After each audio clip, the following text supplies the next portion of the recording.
छांगुर बाबा, जिसका असली नाम जमालुद्दीन उर्फ करीमुल्ला शाह है, उत्तर प्रदेश के बलरामपुर जिले के उत्तरौला का रहने वाला है। पहले ये साइकिल पर तावीज छल्ले बेचता था, लेकिन अब इसे बड़े धर्मांतरण रैकेट का सरगना बताया जा रहा है। प्रवर्तन निदेशालय, ईडी और यूपी की एटीएस इस मामले को खंगाल रही हैं। इनका मानना है कि छांगुर बाबा ने संगठित नेटवर्क बनाकर गरीब, अनुसूचित जाति और कमजोर लोगों को निशाना बनाया। धर्म परिवर्तन के लिए विदेशों से मोटी फंडिंग आई, जो हवाला और गैर कानूनी रास्तों से लेन देन हुआ। 17 जुलाई 2025 को सुबह 5 बजे से ईडी ने बलरामपुर के उतरौला में 12 और मुंबई में 2 जगहों यानी कुल 14 ठिकानों पर छापे मारे। मुंबई में बांद्रा के कनाकिया पेरिस अपार्टमेंट और माहिम वेस्ट के रिजवी हाइट्स में शहजाद शेख के घरों पर रेड डाली गई।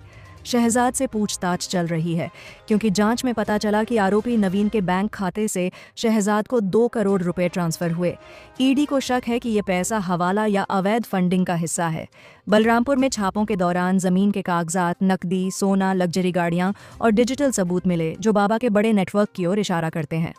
जांच में खुलासा हुआ कि छांगुर बाबा के विदेशों में भी बैंक खाते हैं।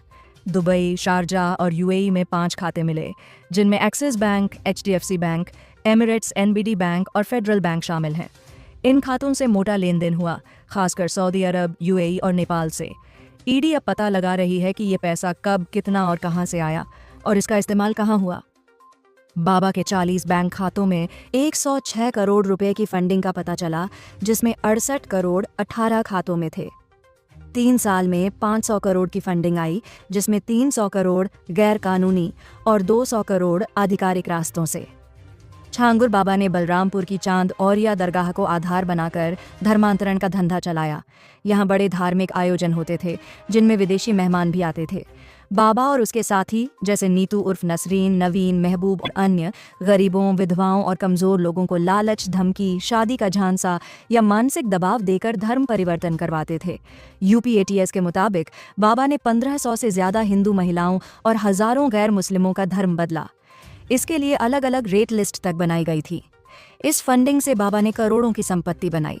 बलरामपुर में 5 करोड़ का 40 कमरों वाला अवैध मेंशन बनवाया, जिसे सरकार ने ढा दिया। पुणे और नागपुर में 100 करोड़ से ज्यादा की संपत्तियां खरीदी। विदेशी नस्ल के घोड़े और कुत्ते भी खरीदे गए। बाबा और उसकी सहयोगी नसरीन को 5 जुलाई को लखनऊ से गिरफ्तार किया गया। ईडी और एटीएस पूरे नेटवर्क को खंगाल रही हैं। इंटेलिजेंस ब्यूरो और एनआईए भी जांच में शामिल हो सकती हैं।